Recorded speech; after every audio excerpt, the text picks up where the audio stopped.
I'm Patrick King, and you are watching SYNTHWAVE Ultra.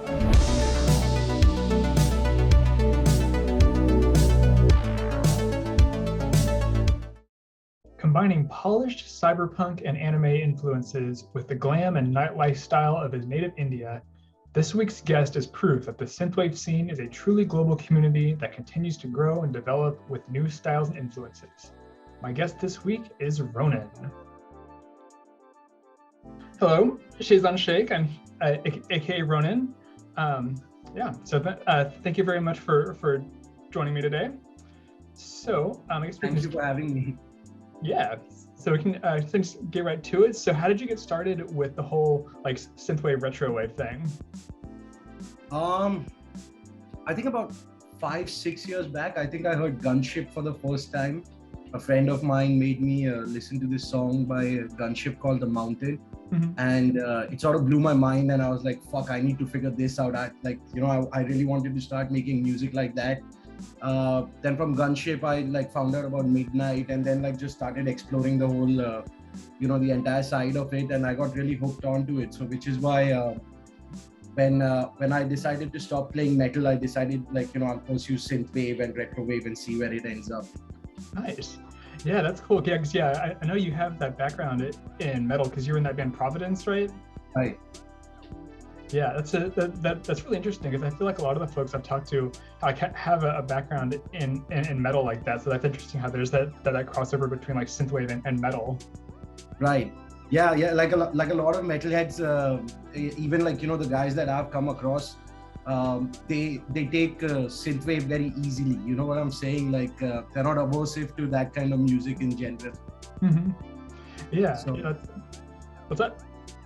No, so that's what I was saying. The metal guys in general, because of the whole old school rock and roll beat, and what I'm saying, it has that bit of Van Halen happening here and there with the synths too. So a lot of people just absorb it real quick. Oh yeah, for sure. Yeah, because that's the thing too. There is definitely that very overt influence with a lot of artists. I mean, you look at like Carpenter Brute. I mean, his last album was it was basically his tribute to 80s hair metal, which was just a ton of fun. Yeah, even if you look at some of his artwork, right? It has a lot of Judas Priest vibe in it. Mm-hmm. So yeah, you can make out where he's coming from. Oh yeah. It's funny too because I know with Leather Teeth there was that whole storyline behind it, and the main character is named Brett Halford. So Brett Michaels, Rob Halford. Right. Yeah.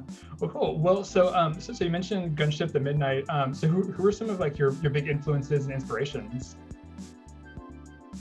I think it was Gunship for a very long time. Then I heard Lev Rock, and that just changed everything for me. Mm-hmm. So I'm a huge Lev Rock fan. 10 on 10, I love them. So I've been listening to a lot of their stuff, and they right now, in this moment, they are my biggest influence when it comes to synthwave music. Oh yeah. No, I really love the old school vocal melodies and the range in which the vocals are done in, the guitar hooks and everything. For me, Lev Rock is the act for synthwave right now. Oh yeah. I remember when I first heard Action and Romance, I just holy crap, this is awesome! Because it's just these soaring vocals, it's these gorgeous guitar riffs, and on top of it, it's just this really beautifully produced synth. So I'm super excited to see what they do next because everything they've done so far has been fantastic.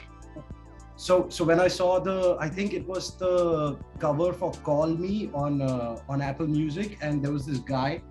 So for the longest, I thought that dude who's on the cover is actually Lev Rock, till I found out it's two different guys, with one's a guitar player, one's a vocalist. For the longest, I thought it's just him. and I've never seen him around Lev Rock, so I'm assuming it's some guy who they just pictured on the EP for the artwork purpose or whatever. But yeah. Yeah, that's interesting because I know some artists have done that as well. I know Calax did that. I think it was for his self-titled album, where it was this picture of this guy dramatically standing in the rain. And I remember messaging one time. I was like, hey, is this you? Just out of curiosity. And he was just like, no, that's some artwork. Right.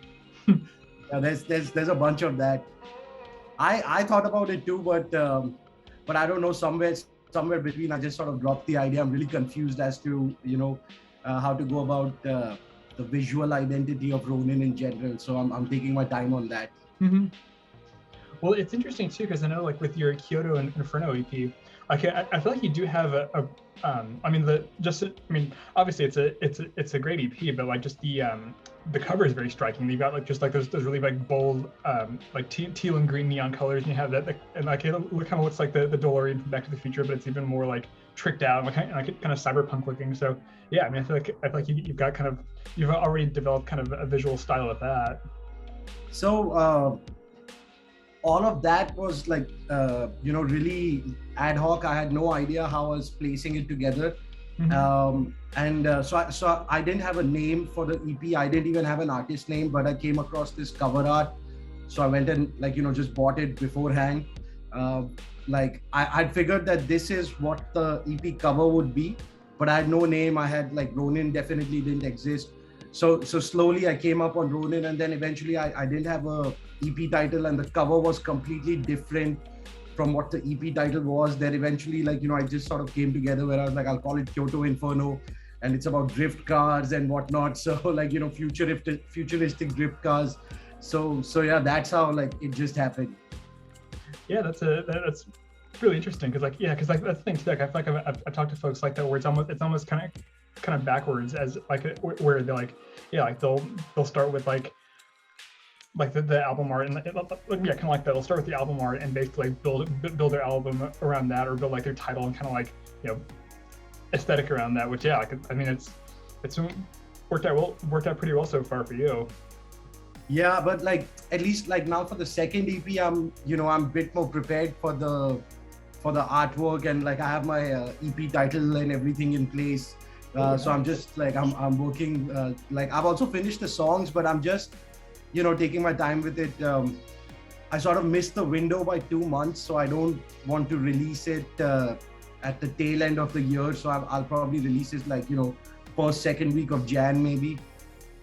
So yeah. Plus this time I want to go and do live drums instead of programming drums. So I want to get an actual drummer and do that. So yeah, but this time I'm a bit more prepared than how I was for the first one. Mm-hmm.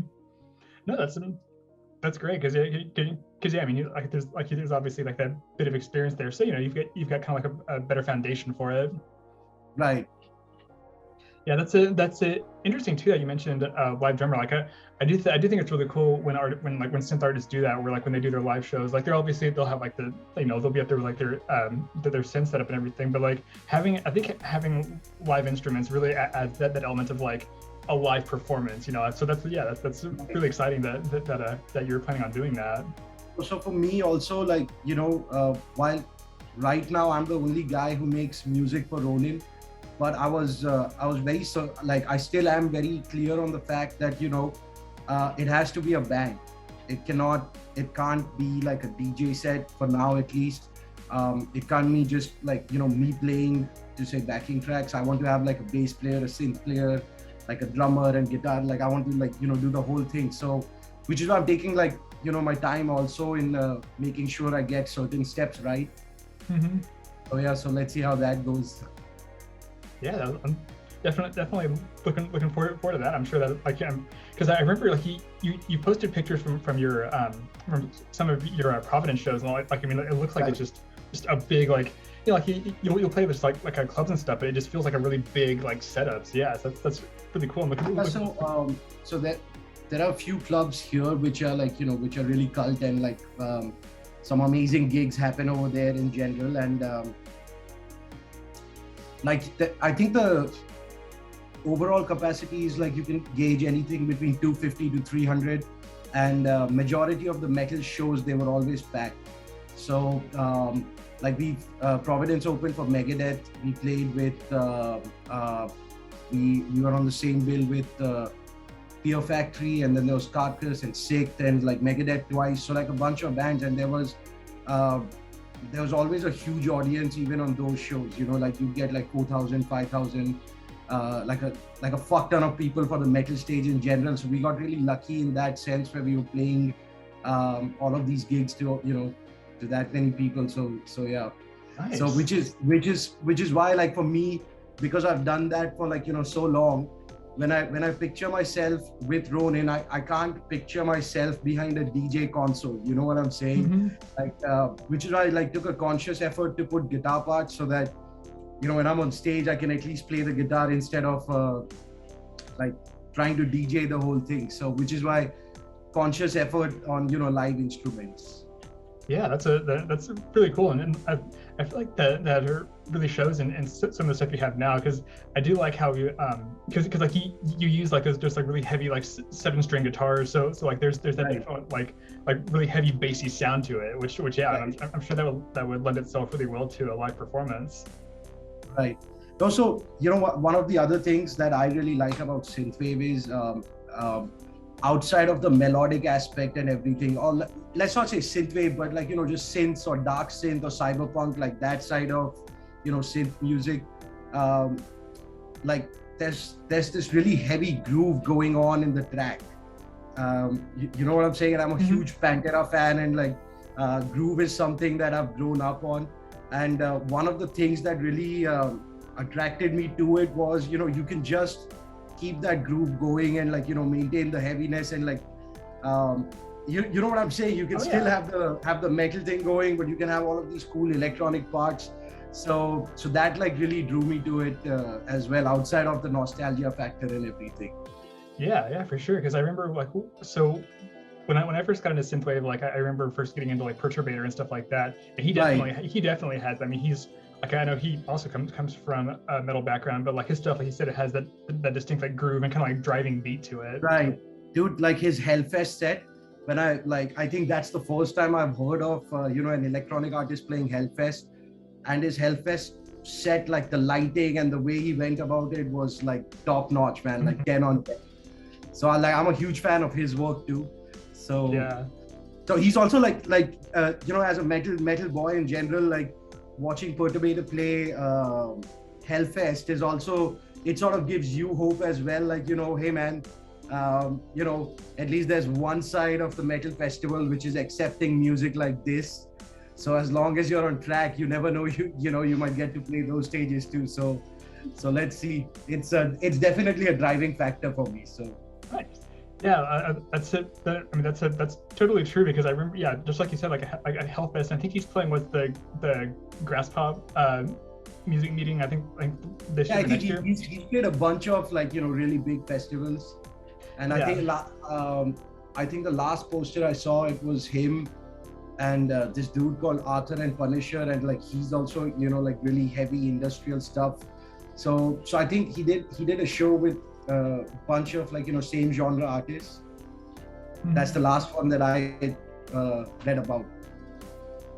Yeah. Well, I mean, that just goes back to that like crossover between like synthwave and metal too, because yeah, like just but like you said, seeing somebody like that playing the same stage as like like Sabaton or Megadeth or Judas Priest or something like that, like that's right. It shows that there is that overlap there. Like that's yeah, I feel like that's one of the things that makes it really special.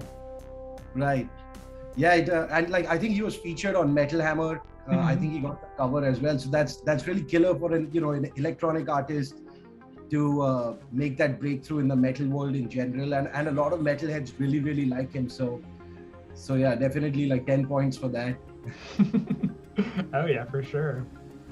Well, so I wanted to talk about your specific style a little bit. So I know you have that kind of like anime cyberpunk influence, but like I know we've talked about that a little bit too. Like you wanted to incorporate some of like the Indian nightlife and that like style to it. So tell me about that. So the first one, Kyoto Inferno, was largely my metal hangover.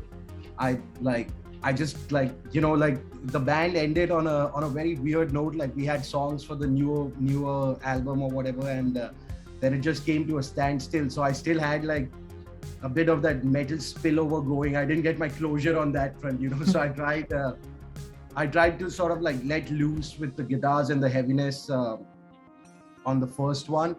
For the second one, like I'm aiming a more traditional synthwave approach with like like say White Snake, Def Leppard, that kind of space, like more mellowed down songs as opposed to the first one. And I've also been like, it's like a work in progress right now, but I've also been working on a synthwave album which features you know, a lot of Indian traditional instruments, but like it's right now it's a bit of a hit or a miss, you know, like some parts like they sound good, some don't. But so I'm really taking my time with that one, and like, you know, hopefully I want to put out the second one first, which is sometime next year, for I think Jan. For the third one, with the, you know, with the whole Indian instrumentation and everything, I want to aim end of next year and hopefully get, you know, be done with that too. So I'm working out both simultaneously. Like one day I'll get up and I'll be like, I feel like doing this today, and then I feel like doing this today. So I keep splitting my work in that. Yeah, that's a really interesting though, because I mean that's one of the things that's really cool about synthwave is that it is like continually growing and evolving, and Right. and you know, like it's always really interesting too whenever people will bring in like outside influences, and you know, things that aren't like specifically what you think of when you think of synthwave. I mean, yeah, because it can, I mean, like I know that the whole like synthwave is dead thing comes up it comes up all the time, but I mean, it is one of those things where like it does need to continually grow and evolve, otherwise everybody's going to start to sound the same. So yeah, so bringing in those like outside influences, I think that's really smart, and like that's really creative. First, you know, when I first heard about the synthwave is dead scenario, it immediately took me back to the time when, you know, Gent came out for the first time, and a lot of metal bands and traditional metal fans were like, metal's dead. But you know, like there's an entire genre of that music which people were saying metal is dead, still continuing and still evolving. And I think it's largely the people who, you know, get into it in the first wave of things that have an issue when things start to change a little bit. You know what I'm saying? Newer artists come in, newer, you know, writers come in, newer acts come in, you know, even people who want to do interviews, like there's a fresh bunch of people who come in on that front. Artists keep on coming, so a lot of things, you know, keep constantly shifting. And I think people who have issues in general with that shift are the ones who are too settled with, you know, whatever they have, whether it's music or films or work or life in general. So I don't take stuff like, you know, synthwave is dead or metal is dead, or on some levels music is dead. You know what I'm saying? Music is dead too, but it's still there, very much thriving. So I don't let those things get to me. I just do what I do. So I just, like, for me, it's I don't care what is you know, in terms of what people think is dead or alive. I just want to be able to do what I think is my best output towards music, whether it's synthwave or cyberpunk or metal or, you know, even film scores for that matter. For me, what counts is putting out something that holds value, as opposed to just constantly putting out, you know, music or like a single every 10 days and stuff like that. So I'm good with taking my time. I'm good with, like, you know, things shifting and evolving. It's all good on that front for me, at least. Yeah, that's great. I mean, that's a smart way to go about it. You know, like you want to put out work that you're like that like you're proud of, and it's polished, and it's not basically just like a sketch, like an unfinished sketch or something like that. Right. So I mean, like, you know, if I have that mindset of like things are dead, I'm from India, bro. Like, you know what I'm saying? Like India, synthwave, and getting in touch with, like, say, you and like, you know, my music reaching out to people. If I thought about you know, what the metal guys would think about me doing electronic music, I probably wouldn't have done that. And a lot of things that came to me with Ronin wouldn't have come either, you know. Like with the metal band, for the longest, we tried to get onto a record label and get ourselves a deal. It never happened, and we were around for about 8 or 9 years. It never came through. Gigs, international gigs never came through. But with Ronin, I already got like a record label deal based out of US, you know. So so that happened. Like, some of the things that I was really looking forward for with the metal band, for whatever reason, couldn't happen. But with Ronin, it's happened in a span of, you know, 8 to 10 months. So I'm very happy, and because the way it's worked out for me, I just try to stay away from all the negative side of the whole thing. I don't get into Twitter conversations or like Reddit threads. If it's none of my business, you know what I'm saying? Like I have to put out music, and it ends up where it ends up. So that's how I go about it.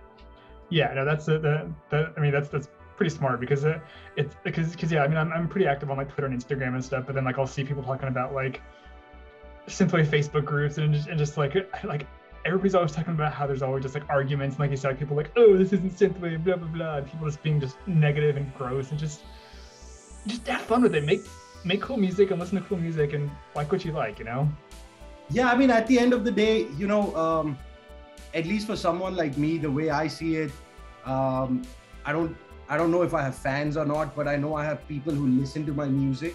Mm-hmm. And they listen to my music because that is how I listen to it, so to speak, and that is what you're liking. The minute I start listening to say the music industry guys or the music business guys and be like, hey, that's the kind of music you need to make now, I think I'll start losing the fun out of it. Like I do music for a living. I make music for TV commercials, video games, and films in general. And so I do that for a living, day in, day out. And for me, Ronin is an escape from making commercial music within the box of a brief.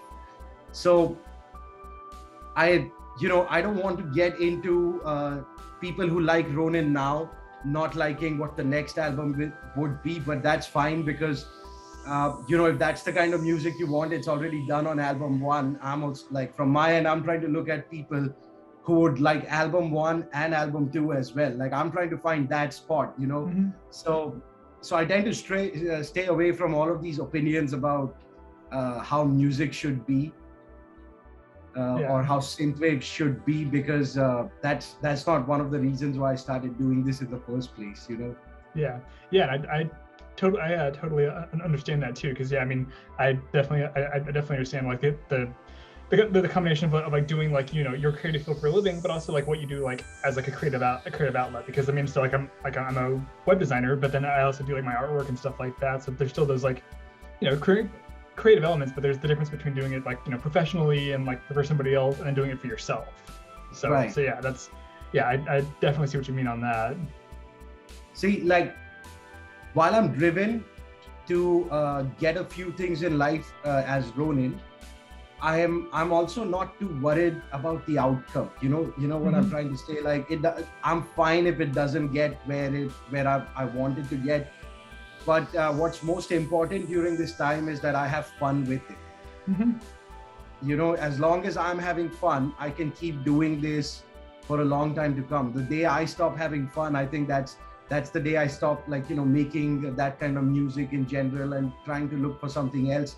So it's about keeping that balance on a personal level, where you're also having fun doing what you like, and on some level other people are also enjoying what you're doing. So I don't know, man, if I can put it, it's like it's about keeping it simple. Why complicate it? Just like have fun with it, and we'll see where it goes. Yeah, exactly. No, like I definitely know what you mean, because yeah, like that's the thing too. Like if when stuff's being fun, I mean, it's just like, why keep doing it if you're just gonna like trudge along and just like, oh, I don't like it. It's like if you're not enthusiastic about it, then there's no Right. like if your heart's not in it, you can tell with like the finished product. Like it doesn't sound like as full and as like I guess like polished as it would be. Right. Yeah. Cool. Well, so one of the things I always like to ask people is about their pets. So I know you have your dog. Yeah. Ozzy Van Halen, right? Yeah, his name's Ozzy Van Halen. I don't know why I put Van Halen, but I just put it for the heck of it. But my wife thought it would be really cool to name him Ozzy, based on the Australian cricket team. And I didn't even question it, because it was Ozzy. And I was like, okay, if that's what it means to you, then that's what it is. but for me it's Ozzy Osbourne. So like, we're both happy with where it's at. So yeah, he's a very lazy dog. He acts like a diva, and some days I look at my dog and I hope like I want that life. You know what I'm saying? Like he sleeps, he shits, and people feed him, and he'll get up, he'll throw a tantrum, and he'll want his toys, which he'll not play with. So he was actually a very independent dog. Like my wife would go to work, and some days I would take him to the studio with me, and some days I would leave him behind. So he was very used to staying long stretches by himself. And then the lockdown hit. And he's become so fucking clingy. It's not even funny, man. Like he started sleeping on my bed now. Because when things started happening, we were like, oh, like Ozzy, why don't you come up? Like, let's hang for a bit. So I essentially like fed him the carrot and spoiled him. But now he'll just come on the bed like it's his place, and both me and my wife are expected to figure our shit out on the bed.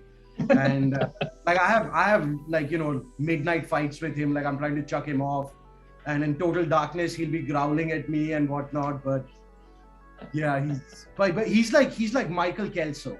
He's really pretty, but he's really dumb. So I really enjoy some of his Kelso moments that just happen in the house randomly. So yeah. That's great. Yeah, because that's kind of how our dog is. So my wife and I have a little dog and a little cat, and yeah, same deal.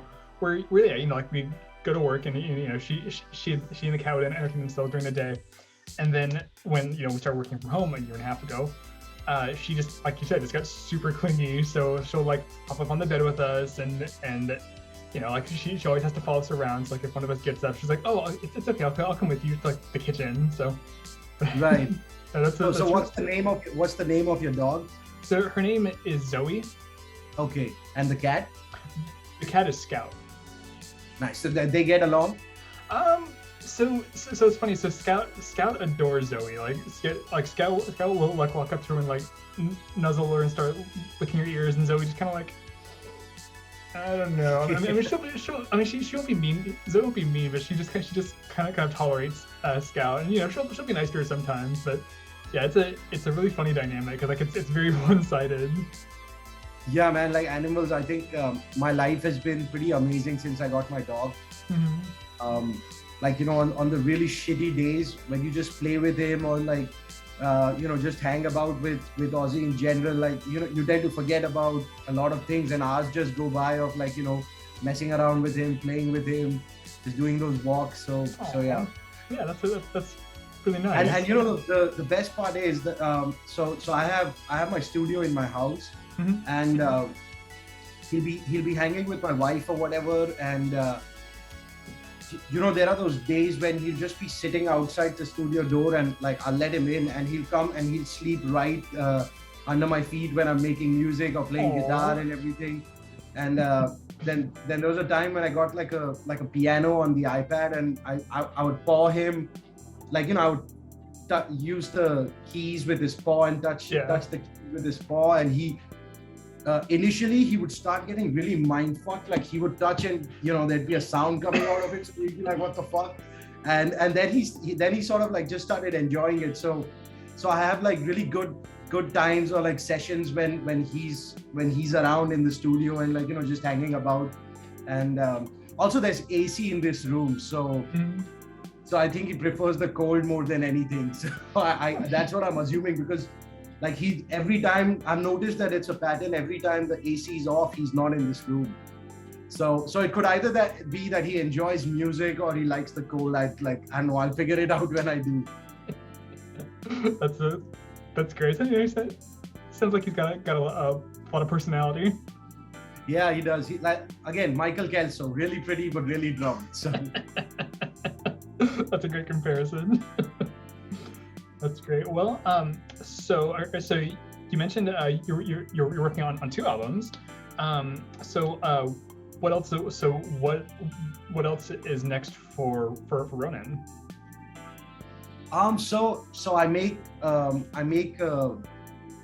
I basically do film score in India for Bollywood films, nice. which is my bread and butter, and that's I'm a full-time musician.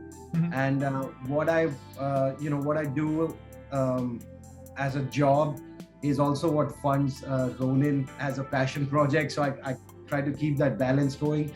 I'm really like, I'm just, I have this itch of sorts which I want to like scratch, where I'm hoping that, I get to do a film where I can do a full-fledged synth score. Oh, yeah. So on my off days, when like, when you're saturated with either Ronin or with work, when it's just like, goofing around, I've been making a lot of synth scores, and I've like, been banking them and saving them.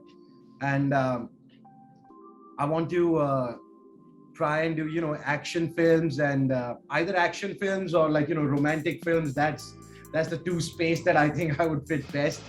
And I also want to pursue video game music a lot more. Like, I'm doing a full-fledged game, which hopefully comes out sometime next year. And like this year as Ronin, I got really lucky. I did a promo, like I did the trailer music for a Cyberpunk India trailer, like a specific India trailer. So I want to sort of start moving up in that direction. Nice.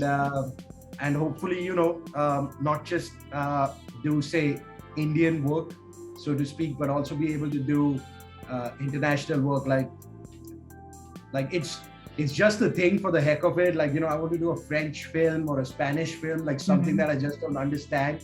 But those are the fun things that keep you going, when you're chasing something. Like, so music was a passion, so to speak.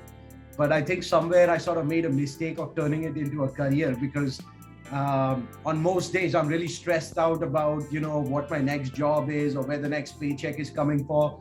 And on those days, Ronin has to take a back seat, where I don't, make music that I enjoy in general. And if I get a project that's like for, a good month and a half, just like locked in. So when you get off like that, and then when you're ending on a project, then you start looking for a new one. So sometimes there are no projects for like 3 months or 4 months, and sometimes like you're booked for like 6 months, 8 months. So I want to somewhere just reach a point where both of it sort of combines, where I can do music as Ronin and like be able to get paid for that sound and within the realm of film score, and just pick that up full time. So I think that's not just money, but that's also creative freedom, and you'll enjoy it. So I think that's the place that I want to get to at some point. Yeah, that sounds great. I mean, being able to merge like your real creative passion with like a career type job. Like, I mean, that's the dream right there. Right, dude. So I went to Musicians Institute in Hollywood, Los Angeles, in 2008, 2010, and when I came back, all I wanted to do was be a guitar player in a metal band. I performed, when I was in the States, I performed with Nick Menza, who was the drummer for Megadeth, and I performed like a song with him. Got to hang out with him. I met Marty Friedman from Megadeth, and like a whole bunch of my guitar heroes and everything.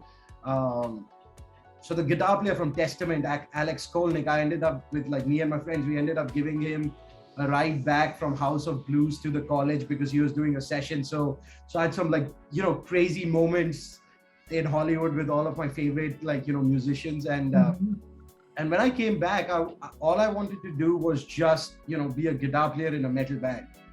And at some point I realized that metal globally in general, for a band that's starting out, there's no money, and let alone if you're a metal band from fucking India of all the places, then it's even it's a harder fight on that front too. Like a lot of Indian metal bands are really, really good, okay, but you're from India, and to reach out to the other side is a bit difficult, you know what I'm saying? So so I made the shift because I figured that if I continue being a guitar player, at some point I'm going to have to stop doing music and go and get a job. So I made the shift from just being a guitar player to starting making music commercially, and I got really lucky too, because I did music for FXHD, I did music for Adidas, I did music for Samsung Korea, I did music for IBM US. So like, I did music for a bunch of good brands, and I got like amazing experience in composing for film and visual, like audio to visual. So, but the one thing I failed to factor in was that if you do this full time, then then it's not just your passion, but it's also your career and it's your job, and it brings its usual shit that a job or career in general brings. So that I didn't factor that, and there are days when music is not fun. So yeah. So I want to keep it simple with Ronin, where it's fun and like no strings attached. No, that's the way to do it. I mean, you want having that kind of creative freedom is just so like, it's so just like thrilling and validating. Like you feel like a real artist. Right. So on my Bandcamp page, I just randomly keep putting out like horrible, dirty jams, which make absolutely no sense. But like I just keep putting that up, where I'm also doing this polished work of putting out a high-end thing, but I also keep doing just bad music in general, which I put out for absolutely no reason. And like I keep getting some feedback, and I'm like, and like there are those moments where even though it's fuck all, someone will find something really cool about it. Mm-hmm. So I'll make a note of it. Okay, so that thing works, and we can try it out now. So I keep doing all of this random stuff, which sometimes also backfires, because I get messages on my Bandcamp saying like, I'm not really sure what kind of artist you are, and I don't know what kind of wave are you. And so I got signed to Retro Synth Records, and when I was having a conversation with Mr. Dan, he was like, man, like I don't know where to slot you, because so they have all of these sister labels too, and for the longest, like they were wondering if they would put me in the cyberpunk section of their label, or put me in the main, the synthwave side of it. And I had to tell them like, hey man, like the first EP is done, so I don't know where you want to place that, but the new EP sounds like Def Leppard and Whitesnake and that space, so where do you want to put me? So then they decided to put me in the synthwave side, and it just so happened that I ended up writing 2 more songs which are very much in the Kyoto Inferno space, so I want to put that out as single too. So I'm just going back and forth on how to put these 6 songs out, Mm-hmm. Well, yeah, I mean, when you're like, when you're trying out different styles and stuff, it's hard. It's when trying out different styles like that, you don't want to put yourself in like one box and just be pigeonholed as just like this one style. So yeah, so I definitely know what you mean for that. Yeah, and plus like one of my like outside of like stylistically speaking, one of my bigger kicks after like Ronin got discovered internationally on some level, one of the things which is like very personal to me, which I want to bring forth in the 3rd album, is I want to showcase the 80s and 90s Indian pop culture. Mm-hmm. You know what I'm saying? Like I want to showcase some of our really bad films that are so good. You know what I'm saying? Like, yeah, for sure. Dead of India and that kind of scenario. So I'm trying to build a little bit towards that too, and hopefully that connects. Like that is something that I really want to just like align and bring it to center and like bring that to attention. So I'm still working it out. Like the 2nd EP that I'm doing, I've named it Bombay Vice, and like Bombay is one of from Bombay emerged the Indian mafia, so to speak. Mm-hmm. And like the whole gang and the underworld and the Dawn mafia culture, and I just figured like hey man, there's a Miami Vice about drugs and this and that, and maybe I should figure a Bombay Vice and like showcase some of this shit. So I'm trying to do that. So I really hope that flies, and like we'll see. I want to get like really shitty, like I want to do artwork for all the songs, but I want to make them as like bad movie posters with me and my friends. Like cool. my childhood friend who's like a banker, and like he'll sit across Zoom and he'll be giving investment tips to everyone and shit like that. Mm-hmm. So I want to have him on the poster, like imagining like how he would look like a fucking mafia. And so I want to go and do like stuff like that, and just have fun with what's around me. So yeah, that's cool. That's like outside of the second EP, that's where majority of my thought process is. Mm-hmm. Yeah, that sounds like a really cool idea. And yeah, just because yeah, like you said, like having that the Bombay Vice style where it's like, like that seedy underworld, the seedy criminal underworld, but like having it specific to like the Bombay style and culture and that kind of thing. I think I imagine that there's a lot of great potential there. So Bombay Vice, when it like comes to music, there's no Indian touch to it in general, but the artwork and everything is where I want to put most of the time. And so for me, Bombay Vice is like an interim switch, which I can sort of pull through, leading towards the third album where I want to use Indian instrumentations and everything. So I figured if I can introduce some Indian elements or the vibe through artwork to begin with, and gauge how it's reciprocated, then I can take a more conscious call on the third one. So for me, Bombay Vice is that interim EP between the two. Yeah, that's interesting. So like it just kind of like, I mean, like it's like a development of your style from like Kid Inferno to this one to the next one, where it's like it's that distinct Ronin sound, but like your style is evolving. So yeah, that's a great way to go about it. See, so one of the things that I find very enticing about synthwave though is if you play a playlist of synthwave music, after a while it starts getting monotonous. You know what I'm saying? It starts feeling a bit generic, and I find, like, for me, I think that's an opening right there. You know what I'm saying?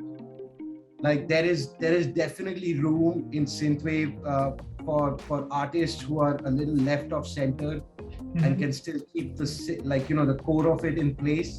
I mean, I think it's okay to be different and try to just, window crash some parties with that difference that you have. And for me, it's not really about competing with anyone, but it's largely about just finding my sweet spot in that opening. You know what I'm trying to say. So my vision, so to speak, for Ronin is, to be different even in the wholesome, synthwave scene. Like, as much as I love Lebrock and I'm a huge fan, and for what it's worth, like, I'd kill to open for them and be on tour with them. But I don't want to be a Lebrock. Like, they're fucking amazing, and I don't think they need to be touched. But I want Ronin to have, like, some of its own identity sonically. So it's fine if it takes, an additional year to establish that, but that is the larger aim with everything. Yeah, absolutely. I mean, because that's the thing is that, like, ideally you don't want to be the next of like something that's established. You want to be like the first Ronin. Right. Yeah, and man, like, it's okay if it doesn't make it big, but the best part about it is, like, so far it's been so much fun that the outcome is not the issue here.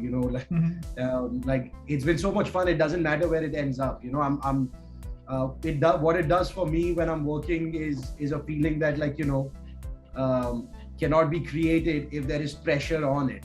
Yeah. Yep. No, I totally know what you mean there. Like just you want to do it, like, absolutely just for yourself. So yeah, yeah. Well, cool. Well, we've got a couple more minutes. Was there anything else you wanted to add or anything like that? No, not that I can think of. Okay. Yeah, we've, like, pretty much spoken on a lot of things and everything, but yeah, I got nothing to add. I'm just, being patient right now. It's I don't know how to put it, right? Like, I don't put out singles throughout the course of the year, so at some point it gets a bit frustrating and irritating. Like, hey, why the fuck am I not, like, putting music out and losing some steam, or I should have built on it. So that's where a lot of that patience comes into play, because like I said, right, I want to put out something that is fun for me. So the days where it's not fun, so I'm just like patiently waiting it out to see like, everything fall into place. And yeah. All right, so cool. we'll see how it goes from here. Yeah, definitely. I mean, like I said, I'm super looking forward to what you got next. I'm sure it's gonna be great if Kyoto Inferno is any indication. So nice, thank you. I'm very I'm actually very happy that like Kyoto Inferno was liked by a lot of people who heard it. Mm-hmm. I got like one Facebook message saying that it sucks, and outside of that, I think everyone's really liked it. So I'm very happy how it has fared, and it also got me something that I never thought I would get in life. It got me like a #1 position on Apple Music electronic charts. Oh, nice. So, yeah, that's right. I remember that. Yeah, so it's a very special EP for me, and when I play my first show, I want to make sure that not for anyone, but largely for me, that I go out and do like a banging Kyoto Inferno first time show. Mm-hmm. because that really means a lot to me, not musically, yes, but also because of the things that it has gotten me in general. So yeah, for sure. I'm really looking forward to getting on stage with that. Awesome. Yeah, well, I'm, like I said, super looking forward to that. I mean, obviously, like I'd have to watch it, on online or something. But yeah, I could, best of luck to you. I really hope that works out for you, and that Thank you. Yeah, and I hope we can have this chat again, when the next EP comes out, and like hopefully we can talk about that. Oh yeah, for sure. Of course. Yeah, that'll be killer. And hopefully, like I have like a bit more to share about it around that time. So yeah, looking forward. Yeah, most definitely. All right, cool. Well, Mr. Sheikh, Ronin, thank you very much for joining me today. I was just gonna say that, like thank you for having me on this show, and like I've been seeing everything and it looks killer, and very glad to be a part of this. Yeah, of course. Thank you. All right, cool. Well, I guess that's it. So we'll talk to you soon. Yeah, thank you so much, Mr. King, and we'll like stay in touch on social media and everything, and I'll like when I have something more solid, I'll share a track or two with you around the EP when it's coming out. Oh yeah, for sure. Yeah, I'm super looking forward to that. Thank you so much. Thank you. Thanks for watching. That was my conversation with Ronin. Be sure to check out his work on Bandcamp, Spotify, and more, and follow him on Twitter, Instagram, and Facebook. You can follow me on Twitter and Instagram at Patrick King Art. Be sure to check out the SYNTHWAVE Ultra playlist for loads of synthwave of all sorts. Don't forget to like this video, leave a comment, and subscribe to this channel for more great chats with folks from the synthwave scene. Thanks again, and we'll see you next time on SYNTHWAVE Ultra.